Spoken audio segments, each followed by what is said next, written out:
Og'iz bo'shlig'i. Og'iz bo'shlig'i cavitis oris. Og'iz bo'shlig'i ikkita qismdan iborat. Og'iz dahlizi va xususiy og'iz bo'shlig'i. Og'iz demak bo'shlig'ini og'iz dahliziga lablar va tishlar orasidagi sath kiradi. Demak, lablar va tishlar orasidagi sathni biz og'iz dahlizi deymiz. Lotin tilida vestibulum oris deyiladi. Og'iz dahlizi. Xususiy og'iz bo'shlig'i bo'lsa, cavitis oris propria hisoblanadi. Xususiy og'iz bo'shlig'ini oldingi chegarasi bevosita tishlar. Demak, tishlar bundan xulosa qilamizki, og'iz dahlizi bilan xususiy og'iz bo'shlig'ini o'rtasidagi chegara, ya'ni og'iz dahlizini ichki devori hisoblanadi, xususiy og'iz bo'shlig'ini oldingi tashqi devori hisoblanadi tishlar. Endi og'iz bo'shlig'ini demak oldingi devori sifatida ko'rayotgan lablar ikkiga bo'linadi. Labium superior va labium inferior. Demak, yuqorigi lab va pastki lab. Yuqorigi lab labium superior. Demak, uning yuqorigi qismida yuqorigi lab tepaligi yoki do'mboqchasi bo'ladi. Tuberculum labium superior deyiladi. Yuqorigi va pastki lab aynan mana shu yerda, demak, ikkita tomonda birikadi, ya'ni bitishadi. O'sha uchun ham bu sathni biz lablar bitishmasi deymiz. Ya'ni commissura labiorum deyiladi. Yuqorigi va pastki lab bitishgan soha hisoblanadi. Yuqorigi lab do'mboqchasining ustida chuqurcha bo'lib, biz buni filtrum deymiz. Og'iz bo'shlig'ini yuqorigi chegarasi bu tanglay. Tanglay ikki qismdan, qattiq tanglay va yumshoq tanglaydan iborat. Qattiq tanglayni biz palatum durum, yumshoq tanglayni bo'lsa palatum molle deymiz. Qattiq tanglay umumiy tanglayni 3 dan 2 qismini, yumshoq tanglay bo'lsa umumiy tanglayni 3 dan 1 qismini tashkil qiladi. Tanglayning o'rtasida demak rafe palatini bo'ladi. Rafe palatini bu demak shilliq qavatdagi chok hisoblanadi. Kalla suyak qismida, kalla suyagida oldingi demak mavzularda biz buni ko'rsatganmiz. Kalla suyagida aynan shu yerda sutura palatini bo'ladi. Ya'ni o'sha ikkita tanglay suyagini birikkan sathi, choki hisoblanadi. Shilliq qavatda o'sha sutura palatinani ustki qismida demak shilliq qavatdagi choki rafe palatini joylashgan bo'ladi. Yumshoq tanglayni mana pastki qismida tilcha uvula deymiz. Uvulani ichida nisbatan faol rivojlanmagan mushak, lekin uvulani harakatga keltiradi. Bu mushak o'sha musculus uvula deyiladi. Yumshoq tanglayni demak pastki tomonida, aniqrog'i og'iz bo'shlig'ini, xususiy og'iz bo'shlig'ini orqa bevosita majoziy ma'noda chegarasi hisoblanadi tomoq teshigi. Tomoq teshigini demak yuqorigi tomonida yuqorigi chegarasi yumshoq tanglay, pastki chegarasi til ildizi radix lingua, ikkita yon chegarasida, ikkita yon tomonida ravoqlar bor.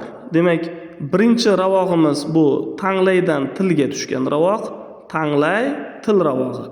Arcus palatoglossus. Ikkinchi ravog'imiz tanglay halqum, tanglaydan halqumga o'tgan ravoq. Demak, biz buni arcus palatopharyngeus deymiz. O'ng tomonda ham, chap tomonda ham shu ikkita ravoqlar demak bo'ladi va bu ikkita ravoqlar tomoq teshigini, ya'ni isthmus fauzumni bevosita yon chegaralari hisoblanadi.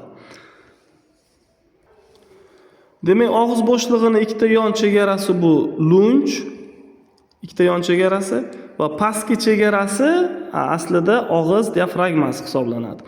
Og'iz diafragmasini nima hosil qiladi? Og'iz diafragmasini biz lotin tilida diafragma oris deymiz.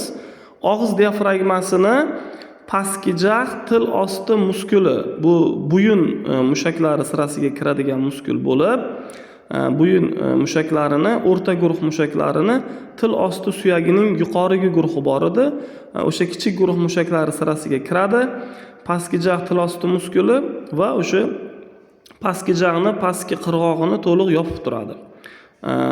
Bu muskulni biz musculus milohyoideus deymiz va o'sha og'izni pastki bevosita devori hisoblanadi. Uni ustida demak lingua, ya'ni til erkin mana shu holatda demak joylashadi. Imminni o'sha demak musculus milohyoideusni yuqorigi tomonida demak til joylashadi.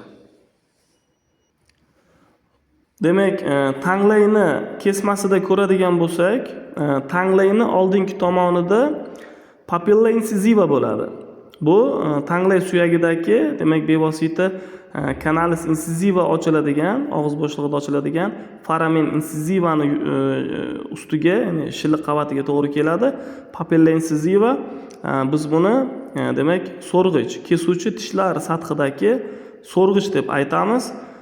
So'rg'ichdan bevosita pastga demak tanglayni teng ikkiga bo'lib turadigan shilliq qavatdagi, yuqorida ham aytib o'tib ketdik, rafe palatini choki bo'ladi va bevosita tanglayni oldingi tomonida mana biza ko'rishimiz mumkin ko'ndalang burmalar bo'ladi. Ko'ndalang burmalarini biza plika transversa palatina deymiz, ya'ni tanglayning ko'ndalang burmalari deb aytamiz.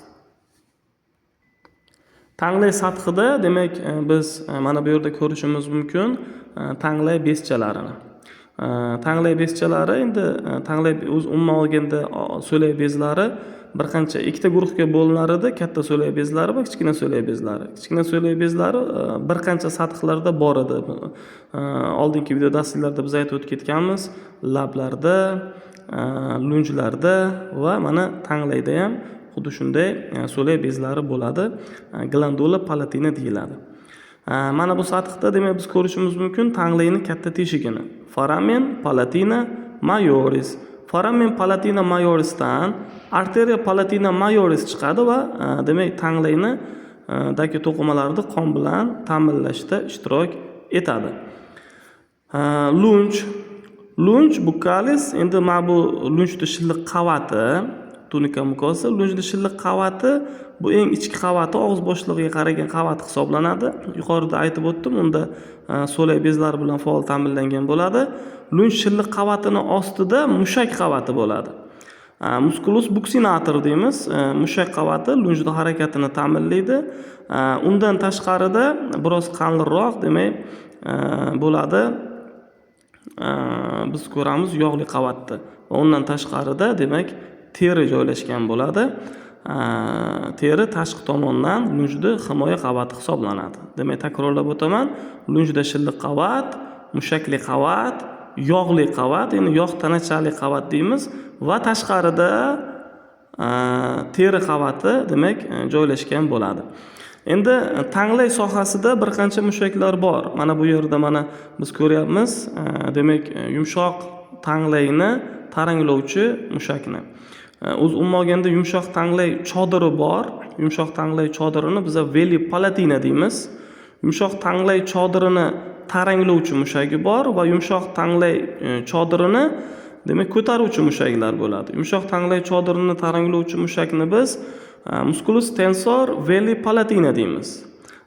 Yumshoq tanglay chodirini ko'taruvchi mushakni musculus levator veli palatina deb aytamiz.